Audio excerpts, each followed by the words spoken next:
Story time. You want to hear something weird? I got something weird for you. I met a gentleman in Idaho. The guy telling me this story, I met him at the truck stop. First thing you gotta realize, his dad was really well off. No one really knew, though, how he got his money. Some people speculated it was through illegal activity. Some people speculated that he had made it big on the stock market. And other people said that, he had a side business that he didn't tell anyone about. All sorts of different rumors about him. And he never would divulge how he got the money. Until literally, he's on his deathbed.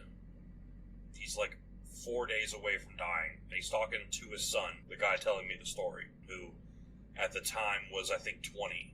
And this is what he told him. His dad was really big into collecting knickknacks and weird things. And he had a lot of feelers out there through a lot of other collectors and stuff. Always looking for some new weird stuff to add to his collection.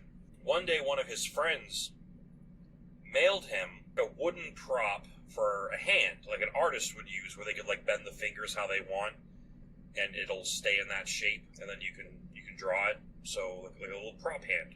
But it had this weird writing all over the back of the palm, and it had writing on the palm, and it had writing on the fingers. It was some, it looked like just symbols to him. He didn't know what it was. And he kept it in his house as a cool little trinket for a couple of years. One day, he makes a friend who's a bit of a more educated, scholastic type.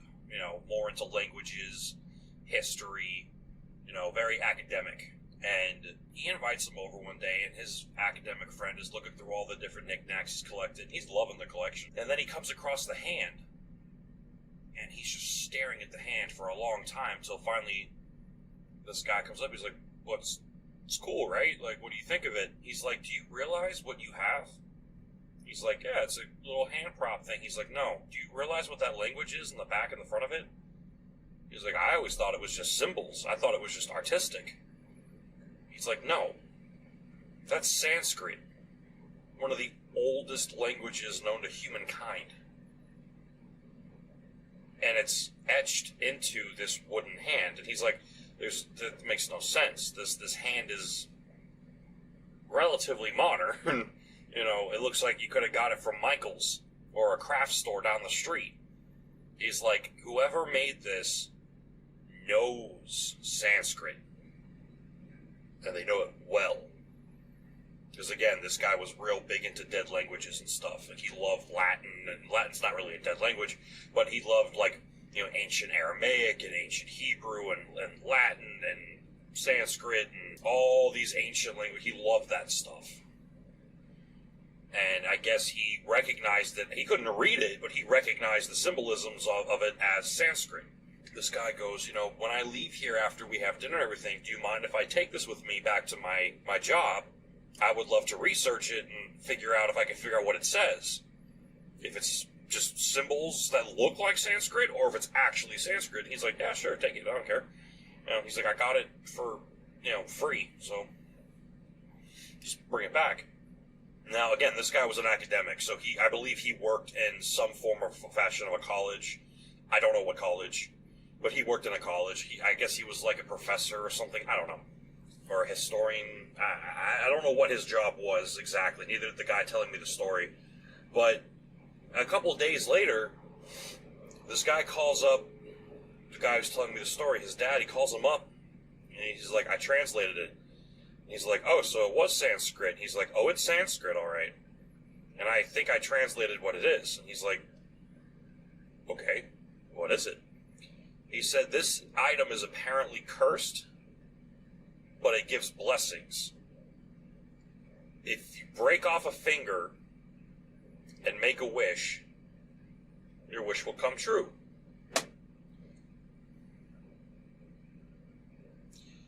But if you use up all the wishes, there's a penalty for it. There's a fee. And he said he hadn't finished translating the whole thing yet, but that's what he's made out so far. So he's like, all right, cool, if you're done with it, can I have it back? And he's like, well, I'm not done. And he's like, all right, well, okay. Shortly after that phone call, dude goes missing. The academic guy goes missing. No one really knows what happened to him or where he went. His wife and kids don't know where he went. It's like he just up and left. Like that, almost it seems as if it was the night of the phone call. Just up and left. The guy who gave him the hand contacted the college and was like, I understand he's missing and everything, but he had a collector's item of mine. I would like to get it back. Because of course the cops came to him and asked him questions like, was the last time he talked to him? Was he acting weird? And anything like that. And he's like, no, everything seemed normal, whatever. He was doing something with a thing I had given him. He didn't have any enemies that I knew of. Everyone liked him. So he goes back to the college to get his hand thing back. And while he's in his friend's office, this is like a while later, because the college contacted him, and they were like, this was like weeks later, and they were like, hey, we're packing up all of his stuff. We know he has something of yours. Do you want to come get it? So he goes to go get it. The guy's been missing for weeks now at this point, and he can't find the hand. He's looking through everything. He can't find it. So he's a bit upset, but he's like, why would he leave and just take that? Not notify his family, this is weird. Well, about 6 months later, he gets a package on his doorstep, and it's the hand with a note written by his friend. And he's reading the note, and the note basically tells him, this hand, if you break off a finger and make a wish, your wish will come true, but at the cost of something. There are rules to the hand. If you try to trick the hand, it will get its vengeance on you. If you use the wishes too quickly in succession, they will work, but there will be a bigger price to pay. And I think there was one other one which was like, I forgot what he said the final one was. I think it was something along the line of like, don't try to destroy the hand, or it will seek vengeance on you. He's like, okay, cryptic, weird, whatever. So, he puts it back on his shelf. His friend is still missing. Years go by, and he meets this girl. He starts to settle down. They get married, whatever. They end up having a son, the guy telling me the story. This is where the story got weird. He got to a point where he was about to lose everything. His job fell through. He lost a bunch of money on the stock market. He was having an affair on the side. He was about to get caught. His whole life was unraveling. He got drunk one night. Was looking at the hand.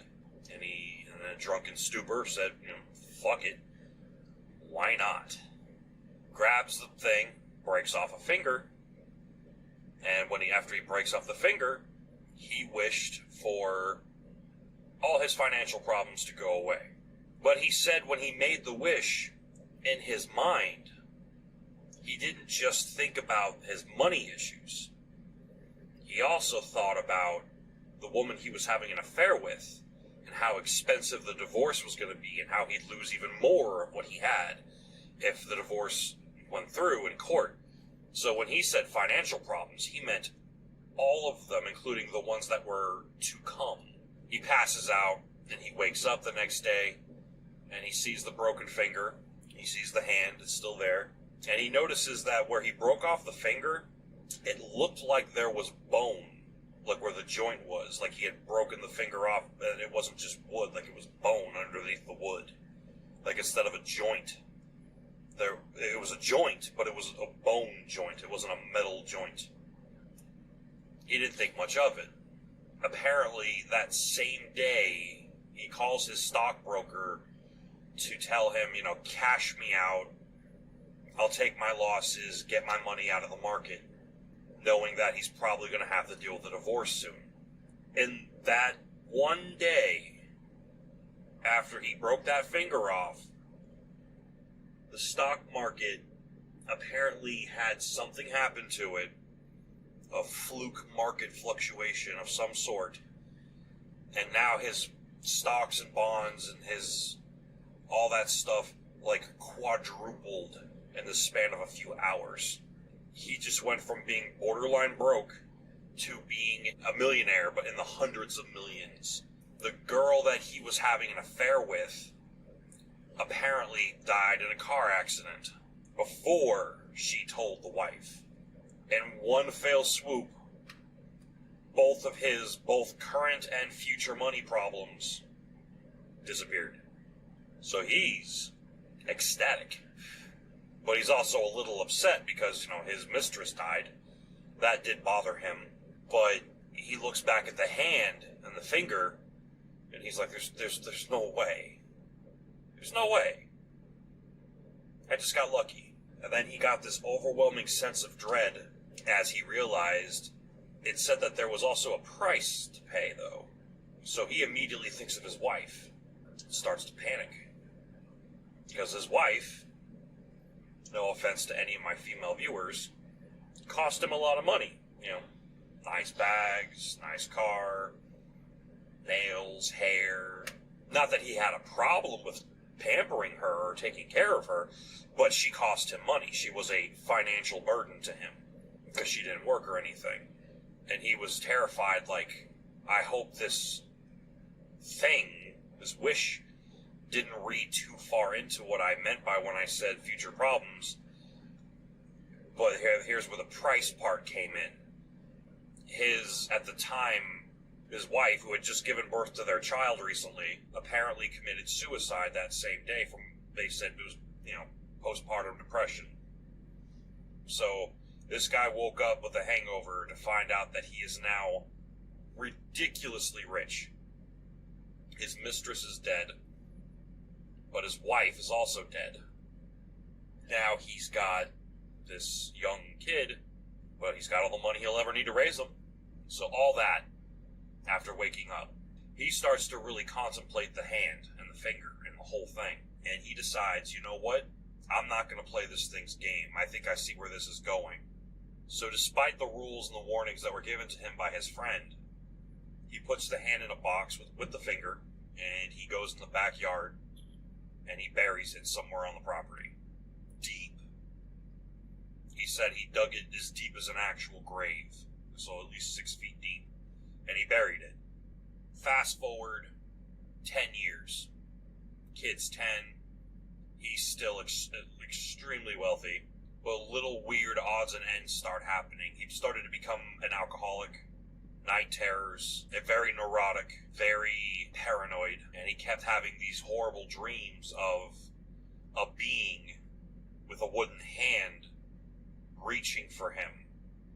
And it got worse as time went on, and by the time his son was 15, so now we're 15 years in the future, the dream had evolved into a full-fledged, just unwakeable night terror of him running from this being with the wooden hand, until suddenly he started having dreams of the wooden hand reaching for his son, who was 15 at the time. And this being in his dream kept telling him the warning that his friend had sent him about, don't try to trick the hand, don't betray the hand, don't mess with me. Basically, it was kind of like a warning of, once you start this, you better finish it. But he refused. And he got worse and worse and worse. His life was miserable. And eventually the funds started to go out the window. He didn't lose all the money. He was able to put money away for his son, so his son was basically set for life. His son was, I think he said something around like $50 million or something like that he stashed away for his son. But it was all still in stocks and bonds and stuff. It wasn't like cash. By the time the son turned 20 and his dad was about to pass away, his dad had Alzheimer's, a million different medical problems. He had lost all his fortune. The only thing that was really left was what he left his son. And what he didn't realize is when this guy telling me the story, when his father passed away, that nest egg that his father had set up for him was worthless by the time he died. He cashed the whole thing out for like $150K. Like, it was belly up. It was useless. It had lost all its value by the time he died. Now, the guy telling me this story was easily in his 40s, but he told me that on his 21st birthday, he got a mysterious package with no return address, no postage, nothing. It was just a box on his front doorstep, and it was the wooden hand with only 4 fingers. So I asked him, like, did you mess with it? He said no. I'm like, you didn't destroy it, did you? He's like, no. I'm like, what did you do with it? He's like, I haven't touched it. It's sitting in my house. I don't know if he was blowing smoke up my ass or not, but I told him if I was you, I wouldn't fuck with that hand at all. I would give that shit to a church and have them burn it or something. I don't know. The guy who translated it was never found. He disappeared in like the 60s, I think. That's a weird one. Do I believe it? I don't know. Cool story? Definitely. He did confirm, though, that he said that the only thing he thought was weird was there wasn't a finger in the box. Just the hand with the 4 fingers left. The finger that his dad broke off and put in the box when he buried it, according to what his father said. But again, his father was also riddled with Alzheimer's and a million other things. So he could have been tripping balls for all we know. He was on medication. I don't know. But I thought it was interesting that he mentioned that there was just the hand. The finger wasn't there. So who the hell dug it up? Why was the finger missing? I don't know. That's weird. Because according to what his father said, when his father was on his deathbed, he didn't even remember where he buried the damn thing. He just know he buried it 6 feet deep. That's one for y'all. Hope that gave you your spooky story kick for the night. If you're listening to this while you're driving, hope you have a great night. Drive safe. If you're watching this while you're driving, get off your fucking phone. Have a great night, y'all.